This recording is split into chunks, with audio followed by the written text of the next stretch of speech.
What happens when we begin to realize that the 200-year experiment we've called the American healthcare system has failed?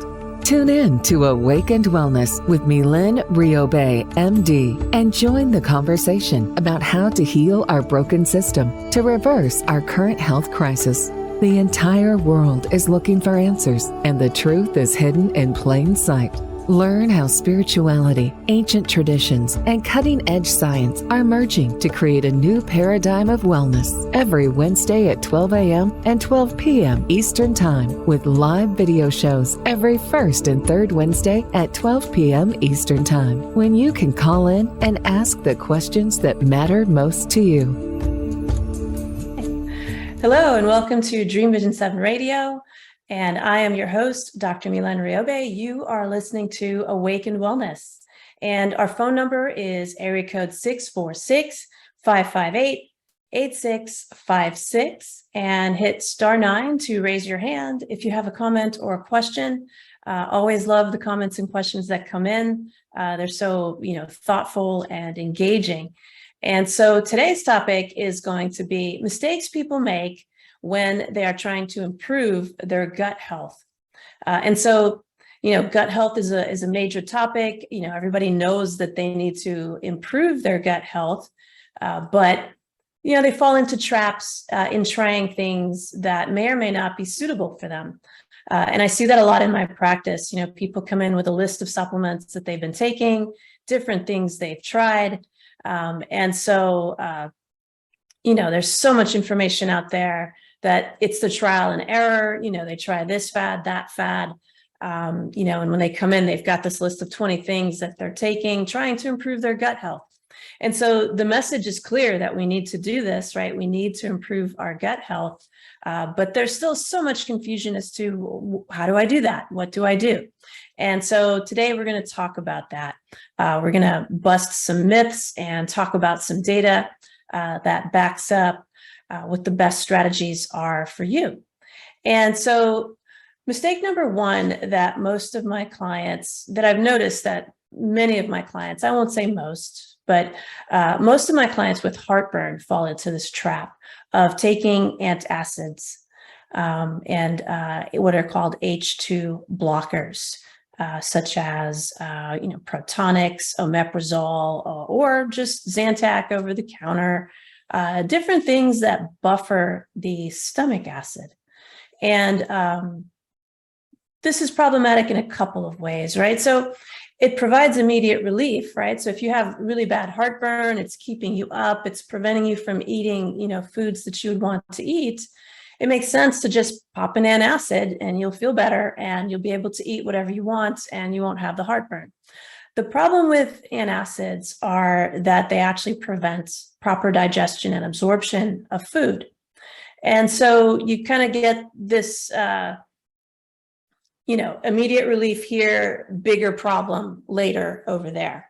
And so what I caution my clients about is before you pop antacids, ask yourself why you're having heartburn. And the answer is usually, well, my stomach acid is too high. And then the question is, well, why is your stomach acid too high, right? The body is smart. It knows how much acid you need or don't need. And so why would it suddenly produce more acid than what it needs, right? We have to ask ourselves, why is the body behaving in a way that is not balanced? And often the answer is actually that it's not your stomach producing more stomach acid. It's your body making more lactic acid. And so there's more acid, but it's not the acid that you think it is. It's a different kind or different form of acid.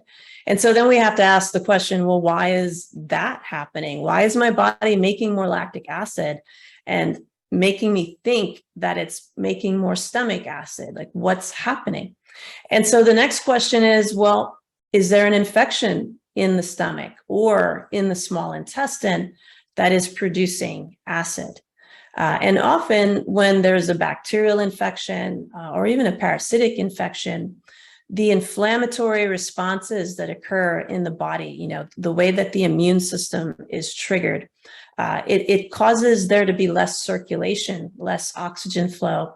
And when there's less oxygen flow, you get more lactic acid. So the acid that your stomach makes is called hydrochloric acid. Lactic acid is a byproduct of abnormal metabolism. Abnormal metabolism will occur in the face of abnormal things like infections, for example, or the inability for you to take in enough oxygen. And so people often confuse stomach acid with lactic acid being produced from infections. Or other, abnormal things going on in the stomach, so you could potentially have an ulcer. And again, a lot of people assume that the ulcer is from, too much hydrochloric acid production in the stomach, but it's not. It's actually from too much lactic acid production in the stomach. And 80% of the time, or even some studies are suggesting 90% of the time, when you have heartburn or an ulcer to the point where you have to take antacids, you actually have an infection in your bowel. It's not random heartburn. It's not your stomach not knowing what it's doing and making too much acid. And so the reason the antacids feel better, obviously, is because whether it's lactic acid or hydrochloric acid, it doesn't matter. If you put something that tempers the acid, you will feel better. The problem with that is if you have an infection raging in your either your stomach or in your small intestine that affects your stomach, then you will continue to have malabsorption. You will continue to have poor digestion, but you won't feel it because you're masking the symptom with an antacid. So it's not that you want to feel it, right? You don't want to feel the heartburn and having an upset stomach all the time and not being able to sleep or eat the foods you want. But what you do want to do is treat the infection, right? You want to find out if you have an infection and then treat that. And then the heartburn will go away because you've now solved the reason why the body was being inundated with lactic acid. And so that's a really important thing that a lot of people just don't know because unfortunately it's not discussed at a mainstream medical doctor's office. The idea that the small intestine can even have an infection is foreign in medical school. It is just now becoming discussed because the data is just becoming so clear that it can no longer be ignored. So Mount Sinai in New York City has studied small intestine bacterial overgrowth. Cleveland Clinic in Ohio has studied it. I believe Columbia University, NYU. So there are very prominent academic institutions now saying, yeah, this small intestine infection thing is real and it needs to be addressed. And it does take time for new data to trickle down to the doctor's office. And so many people who go to the doctor, even gastroenterologists who are specialists in the stomach, the small intestine, the large intestine, will not recognize this infection because when they went to medical school, it was understood that it's not possible for the small intestine to get infected because it's sterile. And this is what I learned as well, going to medical school. We learned that there's no way that there can be an infection there. It's a sterile environment, right? But that by definition is an infection, right? Is when bacteria get into a sterile environment and make it no longer sterile, right? That's the whole definition of infection. So it was, not the correct thinking when we studied in medical school, but it's what is understood, and as I studied integrative medicine more and more, I realized that a lot of what we learned in medical school is dogma, not really backed by a lot of science. It was just tradition passed down from generation of doctors to other generations of doctors. But as we started to actually study and understand the small intestine, we started to understand, oh, wait, there can be infection in this place. And if there is infection in this place, it's a really big deal. The small intestine is probably the most important part of your entire intestine in terms of absorbing vitamins, minerals, and other nutrients into your body. The large intestine is really important too. It absorbs water. It also defends you. It's an immune system in and of itself, with the microbiome, the good bacteria that live there serve as a defense, so that what ends up in your body is pure, and so that bacteria don't end up going into your body, and that they stay in the intestines if they happen to get through the defenses. And so the large intestine plays a critical role. But as far as absorbing your food, it's actually the small intestine that is most important. And so many diseases that people get as they age is actually because the small intestine is not absorbing nutrients properly. And as we discussed in our last two podcasts, where we talked about treating fatigue with 5 simple questions, absorption of nutrients is everything. It is the be all and end all of your health. If you cannot absorb nutrients, you will get sick. It's just a matter of time. And so making sure that absorption and digestion is very well protected is critical for long-term health. And also to treat fatigue, prevent diseases. It goes on and on. And so what we're recognizing now is upwards of 70 to 90% of people who have any gastrointestinal symptoms, heartburn, bloating, loose stools, constipation, up to 70 to 90% of those people have an infection in their small intestine that they don't know they have. And there's not yet enough attention being paid to this in mainstream medicine for people to actually get the help that they need fast enough. And so the system of medicine that does recognize that the small intestine can get infected is the field of integrative medicine or holistic medicine, which was formally accepted in the year 2014 as a medical specialty. And again, I say this a lot because it's so important, because people still just don't quite know how important this field of medicine is. It's a big deal to be a field of medicine where you can get formal board certification, because that is in and of itself attesting to the massive amount of medical science and data that is supporting that field. So just as you would go see a cardiologist who's board certified, you can now go see an integrative medical doctor who is also board certified.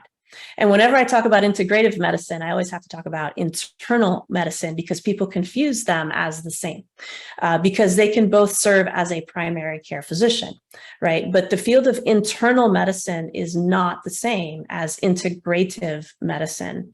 Integrative medicine is holistic. Internal medicine is mainstream medicine. So an internist is someone who diagnoses and treats diseases. The small intestine bacterial overload is not yet recognized as a disease. So it is not something that an internist would diagnose. It's also not something that a gastroenterologist would diagnose. So a gastroenterologist is a specialist in the gastrointestinal system who obtains board certification in that field.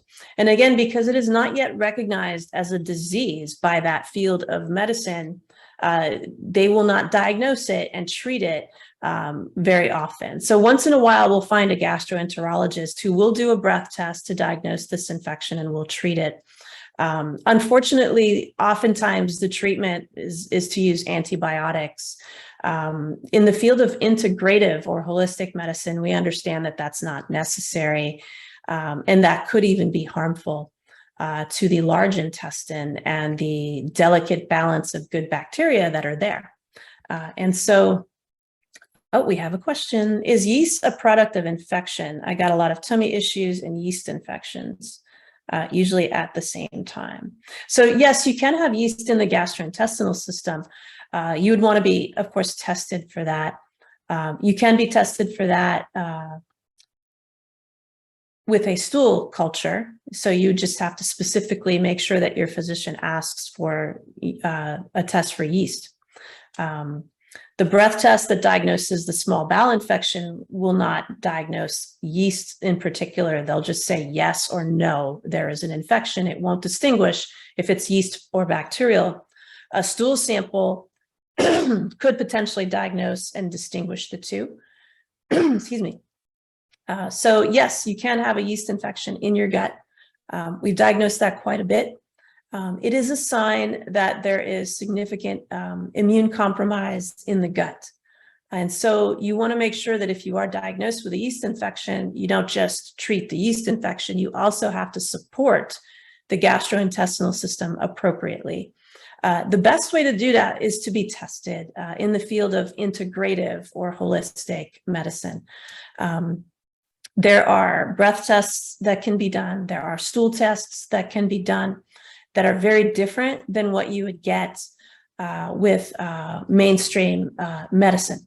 Mainstream medicine, we would culture you for bacteria and yeast and parasites.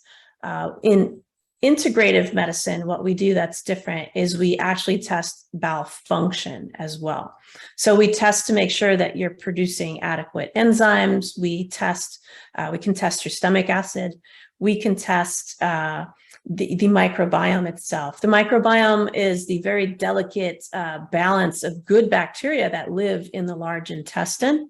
They can be tested for their function. So you want to make sure they're there, but you also want to make sure they're functioning, right? So when you hire somebody to work, in a place of work, you want to make sure that they're not just there, but actually working, right?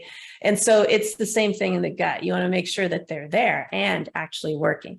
And so there are tests in integrative stool analysis that can test for those things. They can also test for inflammation, different types of inflammation. They can test for leaky gut, whether the integrity of the gut lining has been compromised by infection, or the lactic acid production and what we call hypoxia in that environment from lack of oxygen use can damage the lining of the gut. The gut has a very important lining because it's a defense so that bacteria and yeast and toxins don't just flow right through your gut into your bloodstream and go out through the rest of your body. That would be extremely dangerous. And so the gut has a lining in it that it should be an impenetrable fortress for toxins and bacteria and other microbes that we don't want seeding into the human body. But if there's infection present for too long, or if there are toxins that we inhale and eat, like pesticides and other things, that lining will be slowly chipped away and it will start to disintegrate and there will be holes in it. We call that leaky gut. Leaky gut doesn't just happen. It has to have a cause, right? And so you don't want to just treat the leaky gut. You want to treat what caused the leaky gut. Just like you don't want to just treat heartburn, you want to treat what caused the heartburn. And so if you don't do that, then what happens is you just get the heartburn back, right? And that's why many people on antacids can't get off the antacids. As soon as they stop them, the heartburn comes back because we didn't actually treat the cause of the heartburn, right? The cause of the heartburn wasn't that your stomach was making too much acid. It is simply that there's something else producing metabolic acid, lactic acid, that is not yet being treated. So we want to make sure that we treat the root as well as help the symptoms at the same time. And so that's a wonderful question. Thank you. Let me see. I think we have time for one more before our first break. Lactic acid, never knew, but thinking back when I suffered from heartburn, I usually had bathroom difficulties. So wouldn't adding more yogurt to my diet help? Sometimes. Again, I always say it depends, right? So if you are dairy intolerant, you probably don't want to have yogurt. So you might want to have an almond milk-based yogurt. You can have a coconut milk-based yogurt. Excuse me. So you want to watch the dairy if you are dairy intolerant. But you could have a yogurt alternative. Again, and going back to the last two podcasts, if you are a cold metabolic type, you don't want to eat a lot of yogurt, right? Because that's cold. And so you might even want to warm it up, I know that probably sounds gross, but when they make yogurt, they cook it first, right? So you could potentially warm it up and then have it. Of course, you don't want to warm it up too much, but you can just bring it up to room temperature and have it if you are a cold metabolic type.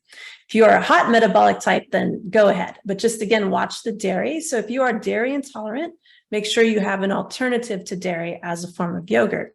But you can do that. The other thing that you'd want to do is also consume what are called prebiotics. And so yogurt has probiotics, but you also want to consume prebiotics. And prebiotics are types of sugar or carbohydrates that we don't digest necessarily as calories, but that the bacteria that we want to be in our gastrointestinal system protecting us do eat. So it's like fertilizer for them. And it doesn't contribute to bad bacteria. So prebiotics are very helpful. And so some prebiotics are green plantains that you could boil and eat like a root vegetable, green bananas as well. You can boil them and eat them like a root vegetable. Also white rice that you cook and cool, and white potatoes that you cook and cool are prebiotics. And again, if you're a cold metabolic type, you want to be careful after you've cooled them to let them warm back up to room temperature before you eat them. Or just avoid them and have oatmeal, which is another prebiotic, right? Or you could have the boiled green plantains and green bananas as prebiotics. So wonderful question. So we are going to take a break here. You are listening to Awaken Wellness. I'm your host, Dr. Mylaine Riobe. And when we come back, we'll talk about the other mistakes that clients make when they are trying to improve their gut health and what you can do. Thank you.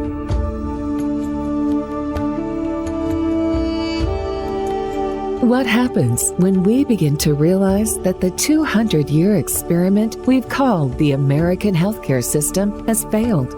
Tune in to Awakened Wellness with Mylaine Riobe, MD, and join the conversation about how to heal our broken system to reverse our current health crisis. The entire world is looking for answers, and the truth is hidden in plain sight. Learn how spirituality, ancient traditions, and cutting-edge science are merging to create a new paradigm of wellness every Wednesday at 12 a.m. and 12 p.m. Eastern Time, with live video shows every first and third Wednesday at 12 p.m. Eastern Time, when you can call in and ask the questions that matter most to you. Thanks, Rachel. A little dehydrated myself today. All right, so welcome back to Awakened Wellness. I am your host, Dr. Mylaine Riobe, and today we are discussing common mistakes that people make when they are trying to improve their gut health and how you can avoid them to successfully improve your gut health and live your best life. So I think we had another question here. Let's see.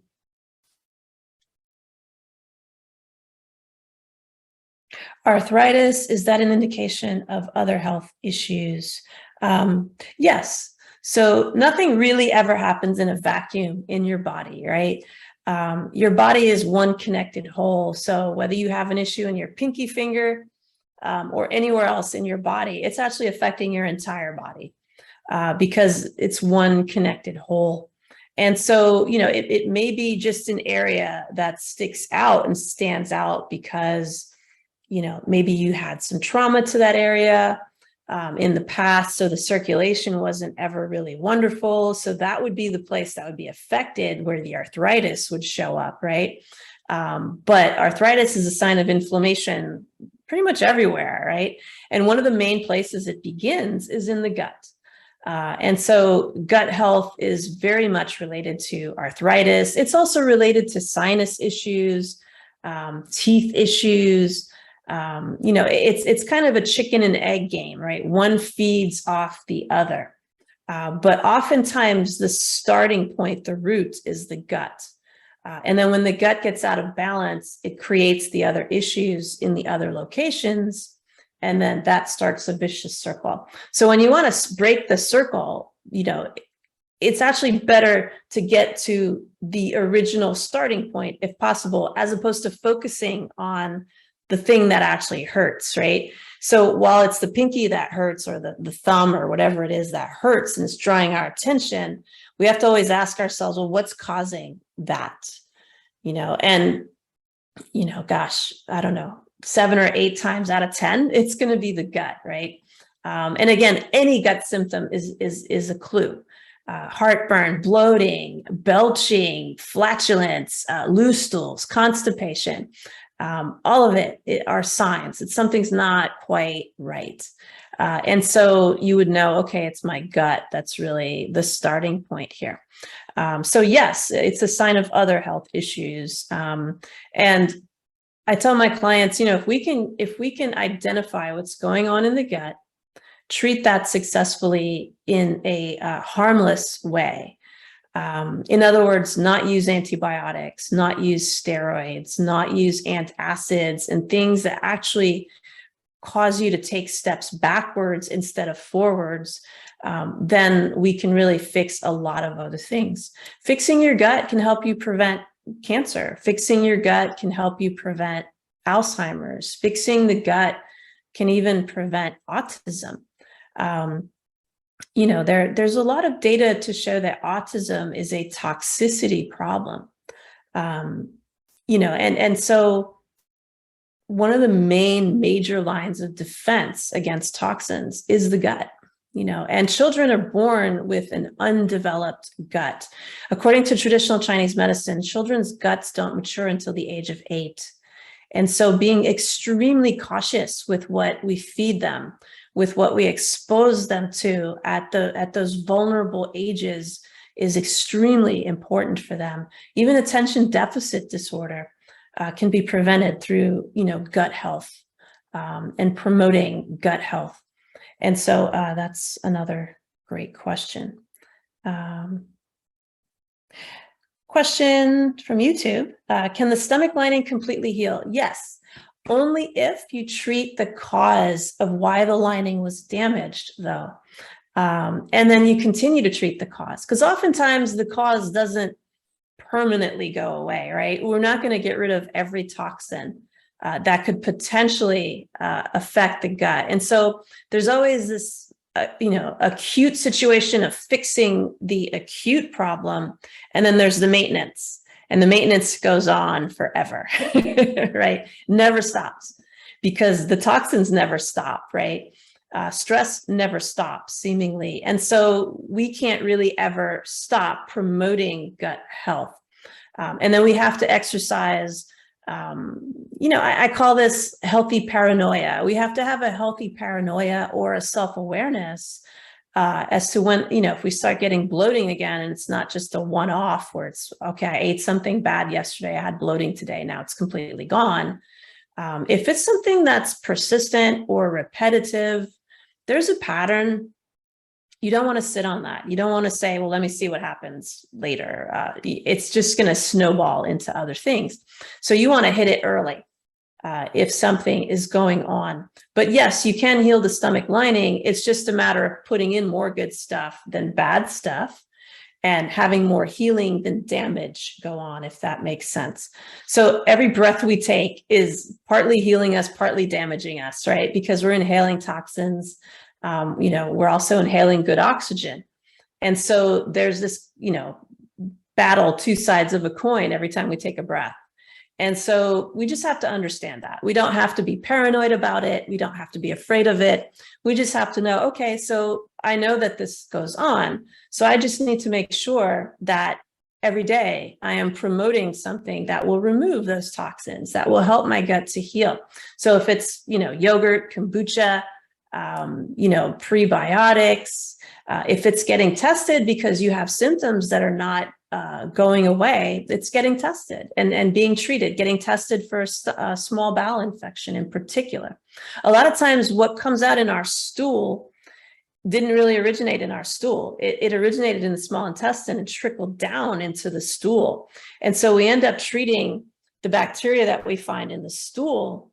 But meanwhile, there are several other bacteria that are in the small intestine that we miss because we don't treat them when we're treating just the stool. So even if I do a stool analysis for my clients and I find 2 bacteria in the stool, I make the assumption that they are present because of a small bowel infection, because small bowel infections are just that common. Again, 9 out of 10 people in certain populations have a small bowel infection. And so I make the assumption, if I see bacteria in stool, that they have a small bowel infection, because the math just adds up and says, yeah, it's very likely that they have an infection.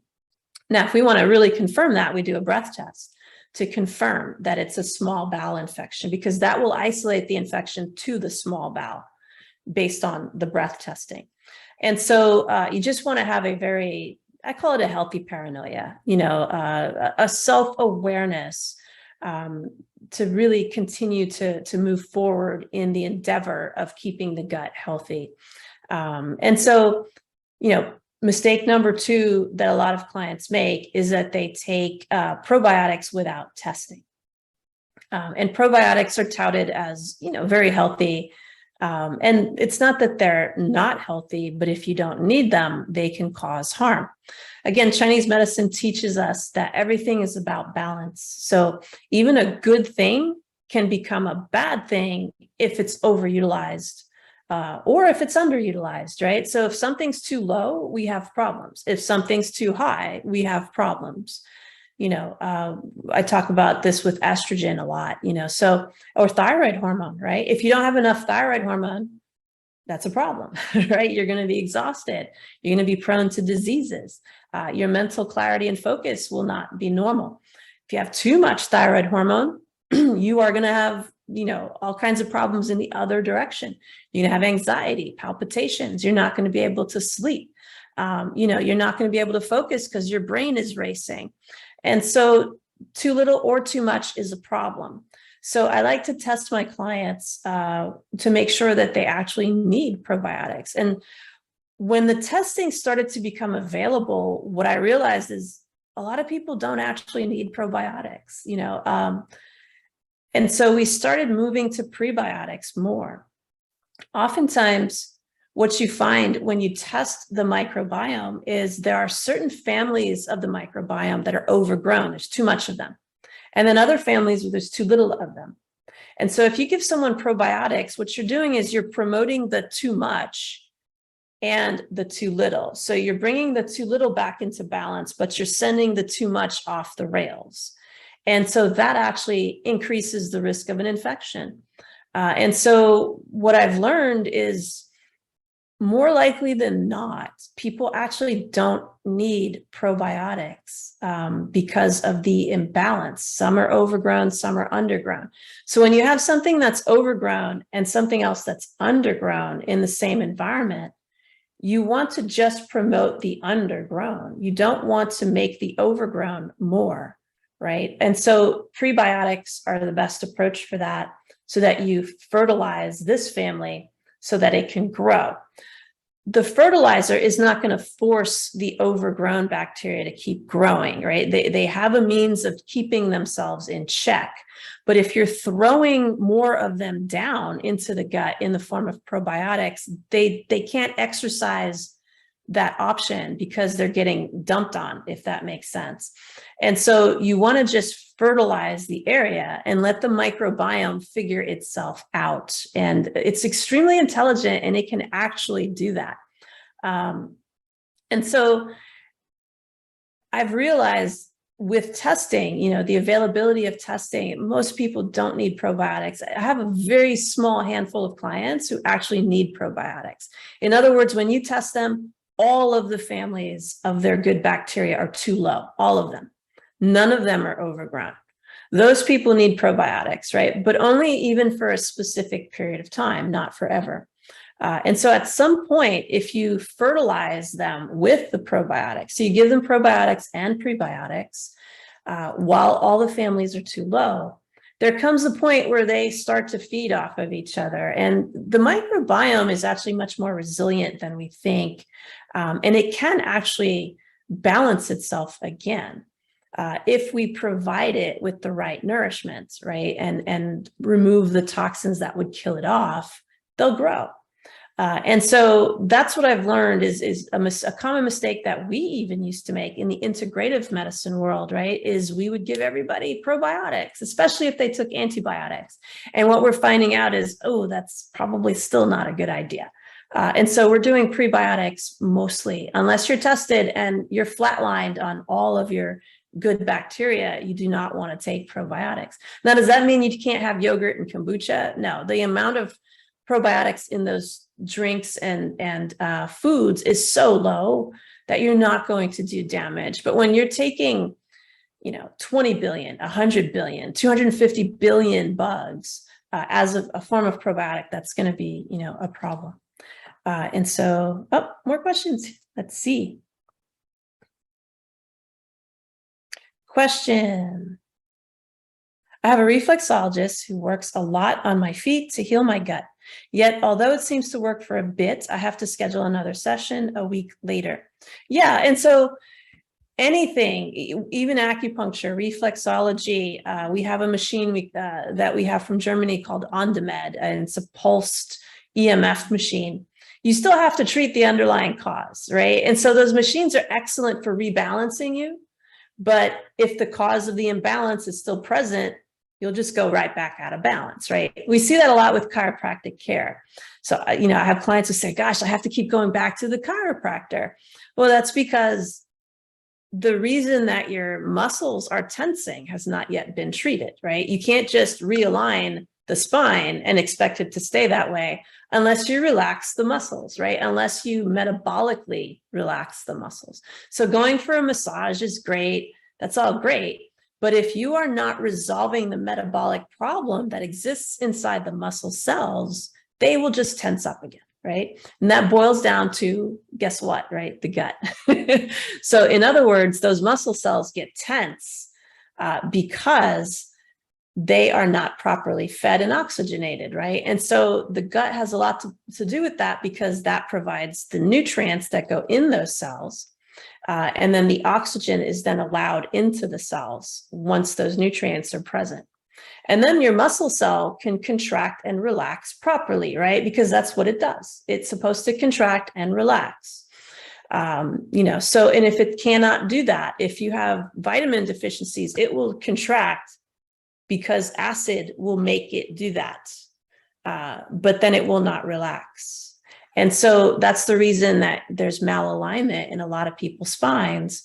And that's also the reason that when you get treatments, they don't stick, they don't last. So we have to get to the insides of the cells through proper nutrition and proper oxygenation. And that has to be done through the gut. So a lot of times when people tell me a story like what this YouTube watcher is saying, that I go get reflexology and I have to go back, you then need to also see an integrative medical doctor who can test your gut and see if there's an infection present, see if there's leaky gut as a result of that infection. And then you have to systematically treat the roots while supporting the gut. And then the reflexology will stick, right? It will stick. In other words, after a specific prescribed number of treatments, you won't have to keep going back over and over again, as long as your gut stays healthy, right? And so that's what I've learned. No matter what awesome equipment we use, whether it's acupuncture, reflexology, whatever it is, we still have to metabolically correct the cells of the body regardless. Because if we're not if the machine or the technique that's being used is not supported by the body metabolically, the body can't respond permanently, if that makes sense, or long term. And so that's why those treatments don't work as long. It's not that they're not working. They are working. They are doing what they are meant to do. It's just that the body is so out of balance that it just keeps snapping back out of balance until you get into those cells and correct what's wrong with those cells. So I hope that answered your question. That's a great one. Question, my old man says my going barefoot around our trailer probably gave me worms. Of course, he just doesn't like me barefooted. He likes shoes, but honestly, I began to worry a bit. Can I develop problems with worms? And can I take a vitamin or probiotic to make sure they die?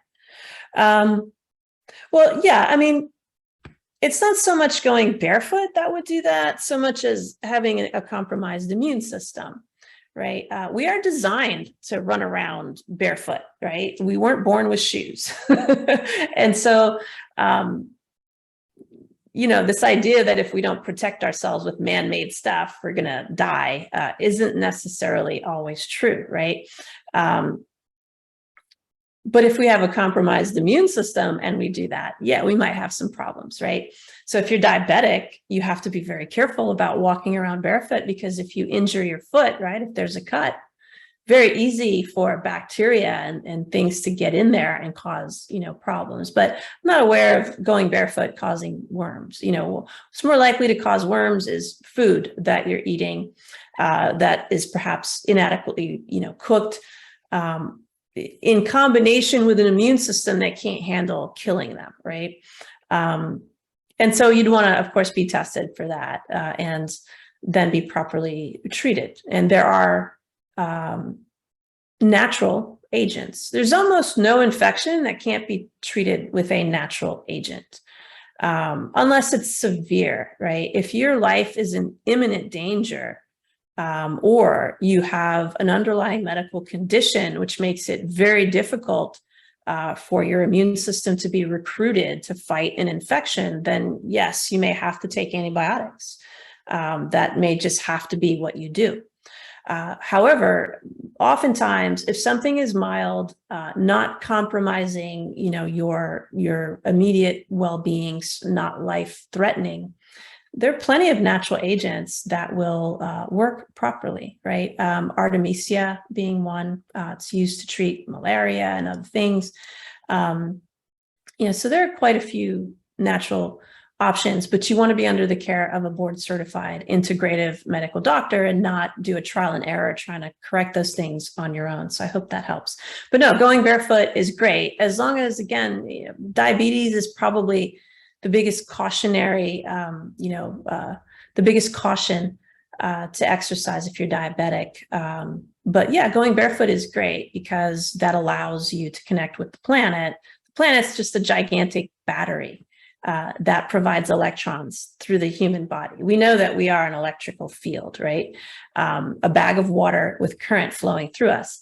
And so being planted firmly on the earth is actually quite important. So if you happen to not be able to be barefoot because of an underlying medical condition, or maybe it's too cold where you live, then you can get a grounding pad and you sleep on it. You just put it on your bed and you sleep on it for 8 hours, 9 hours a night, and it will pump electrons into your body, and that will help boost your immune system, help you sleep. It's been a game changer for a lot of my clients. So we're coming up on the next commercial break. These are awesome questions. I love it. And so you're listening to Awakened Wellness. I'm your host, Dr. Mylaine Riobe, and we will be right back.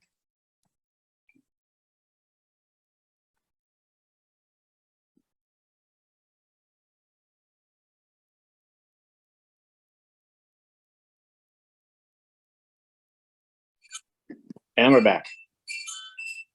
Thank you, Rachel.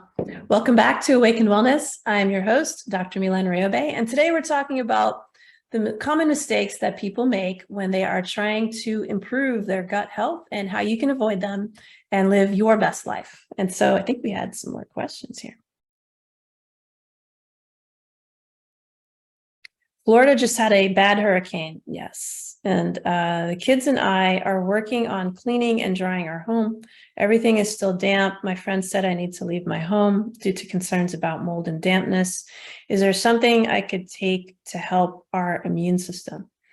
We can't leave. Well, first of all, I'm terribly sorry to hear that. And, our thoughts and prayers, light and love go out to everyone who's been impacted by this storm, both here and, Fiona in Puerto Rico.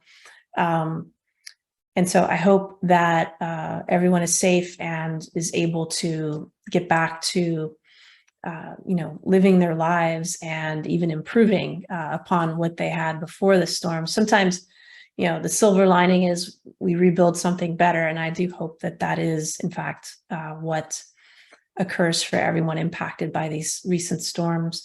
But that's a tough question. Yes, you can certainly take a lot of things that can boost your immunity.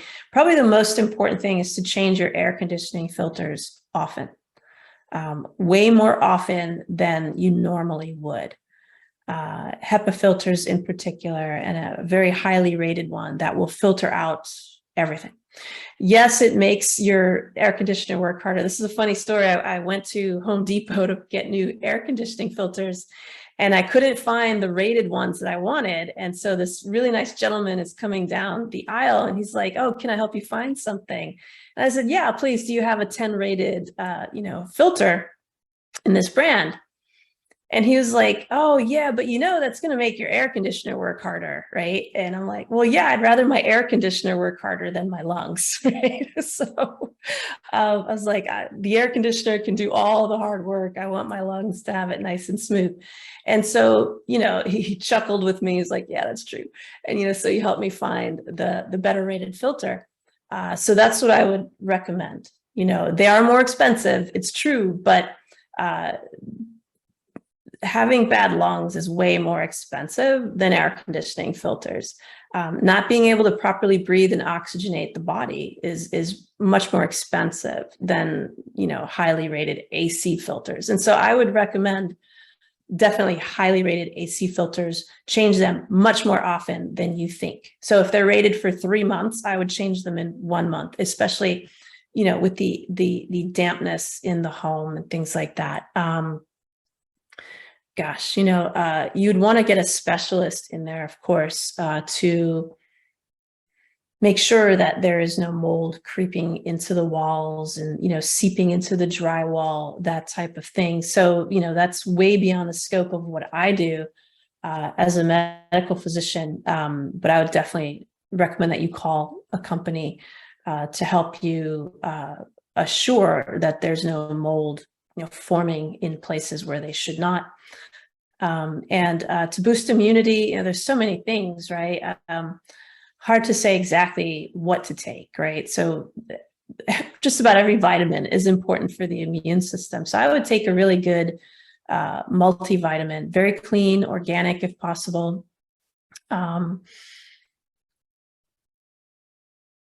With probably some added vitamin D, added vitamin C. 5,000 units of vitamin D is not a bad thing to do. You're not going to overdose on that if you take it for, a brief period of time. I have personally never seen a vitamin D overdose. We test cellular levels at our practice. And so blood work can often be deceiving and give you the impression that something is too high. But then when you check the cells, you see that the levels are actually normal. And so I've never had anyone with a vitamin overdose. But that doesn't mean you should take a ton of vitamin D, right? Everything is in balance. And so 5,000 units a day should be good. Extra vitamin C is also probably recommended at this point. It'd be hard to say, to be honest, what is it specifically that you should do to boost immunity? But of course, keeping your home extremely well ventilated is critical. Making sure that you're washing things often in hot water, making sure your water is properly filtered, boiled, whatever needs to be done to make sure that the water sources are as clean as possible. Those would be my recommendations. I always tell people it's better to be tested so you know exactly how to boost your immune system, right? There's so many vitamins and minerals involved with the immune system that guessing is typically not useful. And you end up spending a bunch of money on supplements and not really covering what you actually need. And so getting what's called a micronutrient panel to see where you are would be most highly recommended. And then you would know specifically what supplements you need to take, which ones you don't need. And then you would also know how much of each one that you need to take. So I hope that answered that question for you. And again, I wish you all the best, sending light and love, and really anticipating that you will bounce back and be stronger, more resilient, and have an even better life than before the storm. So thank you for that question. I think there was one more. Cancer being connected to gut health. Oh my God. So what do I do first? Give up junk food. I've tried, failed. What's one thing I could do that might help me get my wagon back on the trail? and with me back on the wagon. Yeah, well, honestly, the best thing is to fall into the lap of a board certified integrative medical doctor. I mean, honestly, that's the best starting point, because, the last 20 years has convinced me, trial and error does not work. It just does not work. You have to really know what you're treating and why. And then you can target that, right? So if you don't know whether or not you have a gut infection, you don't know where to begin. There's no way to know where to begin, right? So getting properly tested through an integrative medical doctor would be, absolutely the best way, if not the only way, right, to get your wagon back on the trail, not to get you back on the wagon, right? That's a mindset thing, right? So people getting on the wagon is coming to the mindset of, I need to do whatever it takes for me to be healthy. I need to be, in love with myself enough that I will do whatever it takes to be healthy, to get on the wagon and stay on the wagon, right? We all fall off the wagon. That's just being human. And then I will bounce back onto the wagon as soon as possible, right? So that's really the goal. And it's a mindset thing. So the first barrier for a lot of people is, well, it's not covered by insurance and I don't want to pay for it, right? And I tell people, you're going to pay for it one way or the other. You're really going to pay for it one way or the other. There's no way around that. That's what I have learned in 20 years of practice, is we pay for it one way or the other. So the question is, do I want to pay to be healthy, or do I want to pay to be sick? And that's really the question to ask yourself. And when you approach the question from that angle, like, people think, well, if I don't spend the money now, I'll save it, right? You won't save it. You're going to spend it one way or the other. Because being sick is currently the new default in the United States of America, right? More people are sick than are healthy. And so the idea that if I just do these basic things, I'll be okay and I can save my money, is now a flawed premise. And so we have to say, how do I want to spend my money? I'm going to spend it anyway. Do I want to spend it on staying healthy, or do I want to spend it on being sick? And being healthy means I can play with my kids, I can hike, I can exercise, I can travel, I can do whatever I want to do. I can open up that new business. I don't have to have the threat of being sick and having my business fail. That's being healthy, right? Being sick is, I feel lousy, I'm tired all the time, I have this mountain of medications I'm taking. Each of them has their own little, side effect profile that I have to deal with. And then I get prescribed another medication for the side effect from this one medication, right? And so, and then I just don't feel well. I'm in pain all the time, or I can't sleep, or I can't play with my kids. I can't play with my grandkids. I can't travel because I can't keep up with the group, right? If that's what you want to pay for, then that's a choice, right? And that's really the choice that we have to make today, is, what do I want to pay for? It's not, do I want to pay for it? It's, what do I want to pay for? Because the money's coming out one way or the other. And so the mindset thing is, I'm going to pay for this one way or the other. I'm going to pay for my choice to either take care of myself now, or I'm going to pay for my choice of not having taken care of myself and being sick. And so it's a harsh thing for people to hear, but I've learned that actually helps people.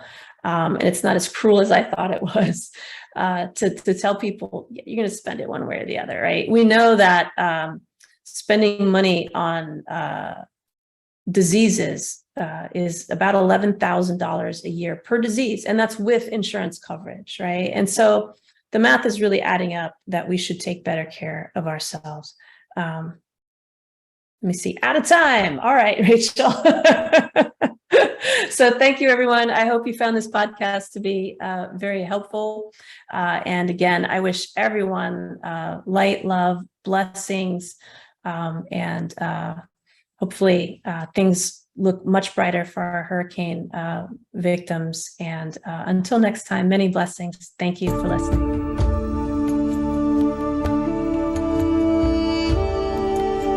Join us next time on Awakened Wellness with Mylaine Riobe, MD, to learn how spirituality, ancient traditions, and cutting-edge science are merging to create a new paradigm of wellness. Awakened Wellness airs every Wednesday at 12 a.m. and 12 p.m. Eastern Time, with live video shows every first and third Wednesday at 12 p.m. Eastern of each month. Meanwhile, you can join our Facebook page at facebook.com/awakenedwellness and let us know what you'd like to discuss on future episodes. Dr. Mylaine is the medical director of the Riobe Institute of Integrative Medicine in Jupiter, Florida. For more information, visit riobeintegrativemedicine.com. This show is part of the Dream Vision 7 radio network. This is Dream Vision 7 Radio Network, uniting mankind with universal love. Our shows are created from the heart, bringing each listener to a place of divine enlightenment. Breathe, relax, and enjoy. Let life flow.